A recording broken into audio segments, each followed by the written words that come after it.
చూసిన ఫలితాలు జరిగిన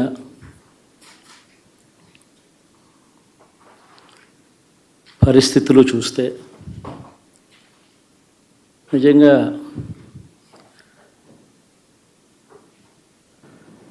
ఆశ్చర్యంగా కూడా ఉన్నాయి.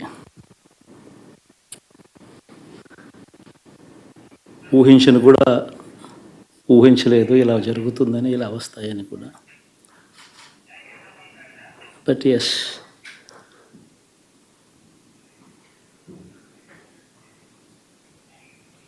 అమ్మఒడి అందుకున్న 53 లక్షల మంది తల్లులకు మంచి చేసినాం, పిల్లలు బాగుండాలి, వాళ్ళ చదువులు బాగుండాలని తాపత్రయపడుతూ అడుగులు వేశాం. మరి అక్క చెల్లెమ్మల ఓట్లు ఏమయ్యాయో తెలీదు. 66 లక్షల మంది అవ్వాతాతలకు, వితంతులకు, వికలాంగులకు గతంలో ఎప్పుడు జరగని విధంగా మంచి చేశాం. వారి కష్టాల్లో తోడుగా ఉంటూ, వారి కష్టాన్ని అర్థం చేసుకుంటూ, వారి ఇంటికే పంపించే వ్యవస్థను సైతం తీసుకొస్తూ, గతంలో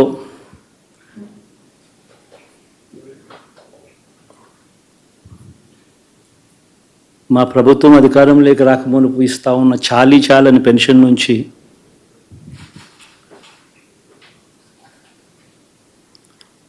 ఎంతో మంచి చేస్తూ అడుగులు వేసినా కూడా ఆ అవ్వాతాతలు చూపిన ఆప్యాయత ఏమైందో కూడా తెలియడం లేదు. దాదాపుగా 1,05,00,000 మందికి, పొదుపు సంఘాల అక్క చెల్లెమ్మలకు మంచి జరిగిస్తూ, వారి కష్టాలనే మా కష్టాలుగా భావిస్తూ, ఇచ్చిన ఏ మాట తప్పకుండా అన్ని రకాలుగా వాళ్ళకు అండగా ఉంటూ, ఆసరాతో తోడుగా ఉన్నాం, సున్నా వడ్డీతో సైతం అండగా ఉన్నాం, చేయూత సైతం తోడుగా ఉంటూ నిలిచాం. మరి ఆ 1,05,00,000 మంది అక్క చెల్లెమ్మల ప్రేమాభిమానాలు ఏమయ్యాయో తెలియవు. 26 లక్షల మంది చేయూతను అందుకుంటున్న అక్క చెల్లెమ్మలు, వారి ఆప్యాయత ఏమైందో తెలీదు.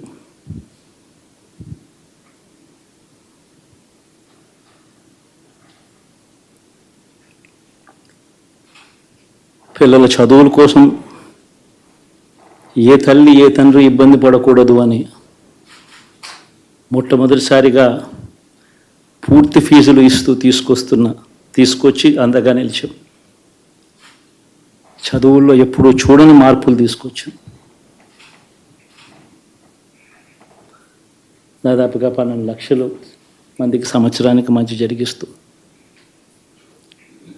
ఆ పిల్లలు, ఆ తల్లుల అభిమానం ఏమైందో కూడా తెలియదు.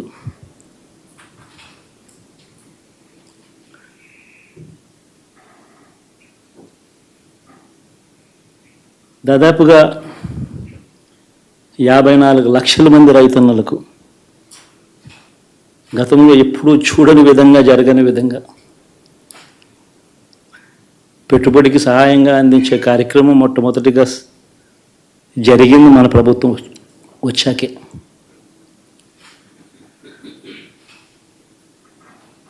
మరి అంతగా రైతన్నలకు తోడుగా ఉంటూ, రైతన్నలకు రైతు భరోసా ఇవ్వడం కానీ, సమయానికే వారికి ఇన్పుట్ సబ్సిడీ ఎప్పుడు జరగని విధంగా సీజన్ ముగిసేలోగానే ఇచ్చే కార్యక్రమం కానీ, ఉచిత ఇన్సూరెన్స్ కానీ, పగటిపూట 9 గంటలు ఇచ్చే కార్యక్రమం కానీ, ఉచిత విద్యుత్ ఇచ్చే కార్యక్రమం కానీ, మరి 1/2 కోటి మంది రైతన్నల ప్రేమ ఏమైందో తెలియదు.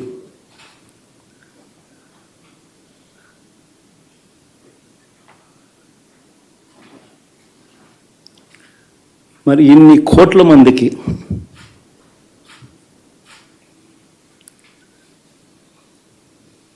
పేదవాడికి తోడుగా ఉంటూ ఆటో డ్రైవర్లు నడుపుకుంటా ఉన్నవాళ్ళు ఆటోలు దోలుకుంటూ టాక్సీలు దోలుకుంటూ ఇబ్బంది పడకూడదని వారికి అండగా ఉంటూ ఓ వాహనమిత్ర, నేతన్నలకు అండగా ఉంటూ ఓ నేతన్న నేస్తం, మత్స్యకారులకు తోడుగా ఉంటూ మత్స్యకార భరోసా, ఫుట్పాత్ మీద చిన్న చిన్న ఇడ్లీ షాపులు పెట్టుకొని నడుపుకుంటూ, చిన్న చిన్న బంకులు పెట్టుకొని నడుపుకుంటూ,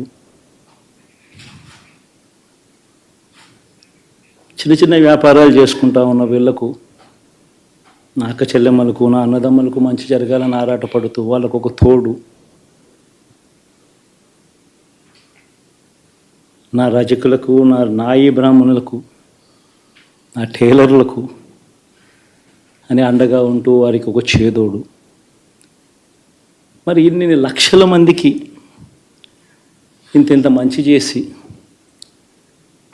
ఇన్ని కోట్ల మందికి, లక్షలు కూడా కాదు, కోట్ల మందికి మంచి జరిగించి, ఎప్పుడు జరగని విధంగా మేనిఫెస్టో అంటే ఒక చెత్తబుట్టలో పడేసే డాక్యుమెంట్ కాదు.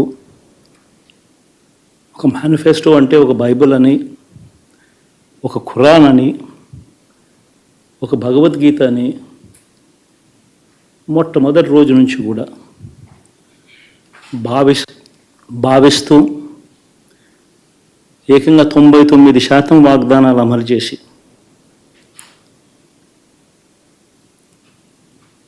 అంతే చిత్తశుద్ధితో ఆ మేనిఫెస్టోను కూడా అక్క చెల్లెమ్మల ఇంట్లోకి తీసుకొని వెళ్ళి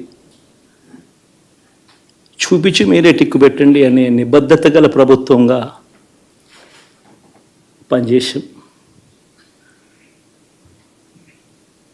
ఇప్పుడు జరగని విధంగా పిల్లల చదువులు, పేదరికం పోవాలి అని అంటే పిల్లల చదువులకు క్వాలిటీ ఎడ్యుకేషన్ అవసరం అని మొట్టమొదటిసారిగా ఇంగ్లీష్ మీడియంను వ్యతిరేకిస్తున్న వాళ్ళందరూ పెత్తందాలతో యుద్ధం చేసి సైతం పిల్లలకి ఇంగ్లీష్ మీడియం తీసుకొని రావడమే కాకుండా టోఫుల్, ఐబీ లాంటి కళలు కూడా కలం. ఆ పేద పిల్లలకు అండగా నిలబడాలని, తోడుగా ఉండాలని, వారి చరిత్రలు మార్చాలని, ఎప్పుడు చూడని విధంగా గ్రామ స్థాయిలోనే సచివాలయ వ్యవస్థ, వాలంటీర్ల వ్యవస్థ తీసుకొచ్చి ప్రతి ఇంటికి సేవను అందించే కార్యక్రమం చేశాం. వివక్ష లేకుండా, కరప్షన్ లేకుండా దాదాపుగా 2,70,000 కోట్ల రూపాయల పైచిలకు ఇంటి వద్దకి అందించగలిగాం.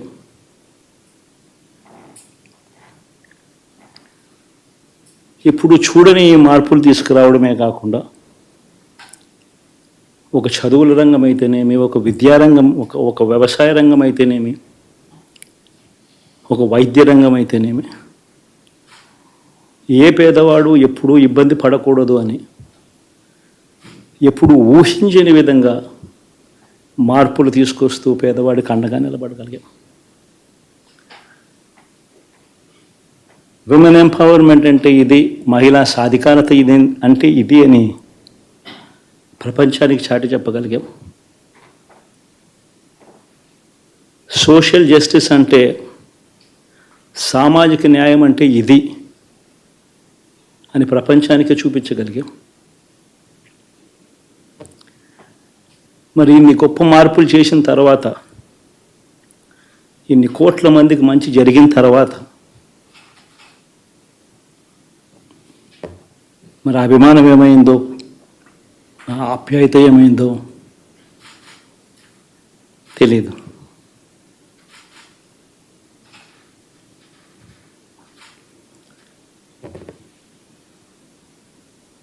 ఎవరో మోసం చేశారు, ఎవరో అన్యాయం చేశారు అని చెప్పి అనొచ్చు, కానీ ఆధారాలు లేవు.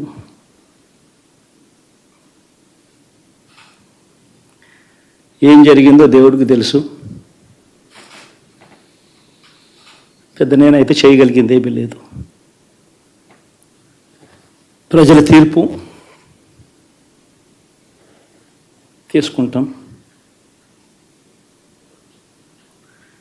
కానీ మంచి చేయడానికి మాత్రం ప్రజలకు తోడుగా ఖచ్చితంగా ఉంటాం.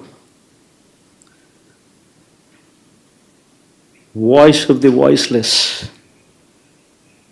కింద ఈ పార్టీ తాను చేయాల్సిన పని తప్పకుండా చేస్తుంది. పేదవాడికి అండగా ఉండే కార్యక్రమంలో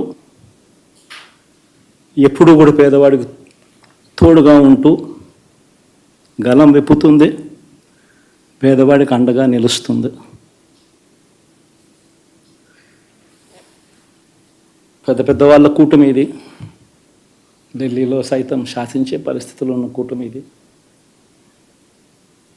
ఆ కూటమిలో ఉన్న బీజేపీకి, ఆ కూటమిలో ఉన్న చంద్రబాబు గారికి, ఆ కూటమిలో ఉన్న పవన్ కళ్యాణ్ గారికి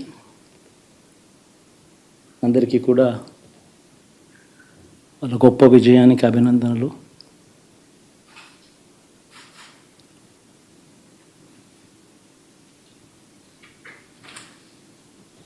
ఓడిపోయినా కూడా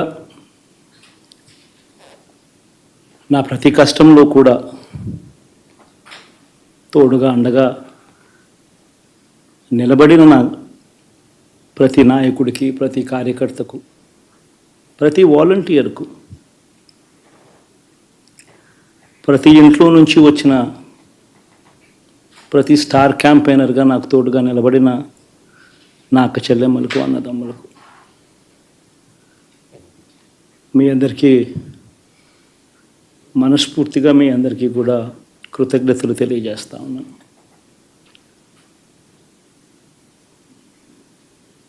ఏం జరిగిందో తెలియదు కానీ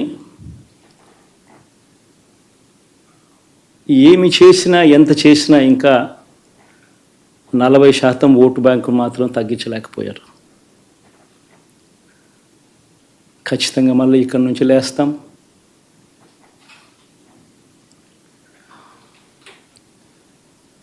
మళ్ళీ ఇక్కడి నుంచి గుండె ధైర్యంతో నిలబడి మళ్ళీ లేస్తాం. ప్రతిపక్షంలో ఉండడం కొత్త కాదు, పోరాటాలు చేయడం అంతకన్నా కొత్త కాదు. నా రాజకీయ జీవితం అంతా కూడా ప్రతిపక్షంలోనే గడిపా, ఈ 5 సంవత్సరాలు తప్ప. పోరాటాలే చేశా, రాజకీయ జీవితంలో ఎవడు చూడని కష్టాలు కూడా అనుభవించా.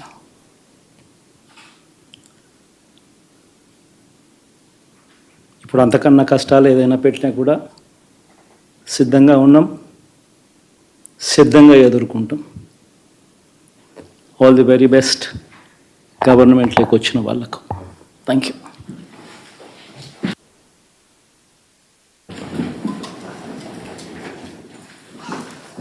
ఎలా ఉండబోతుంది కొత్త పత్ర?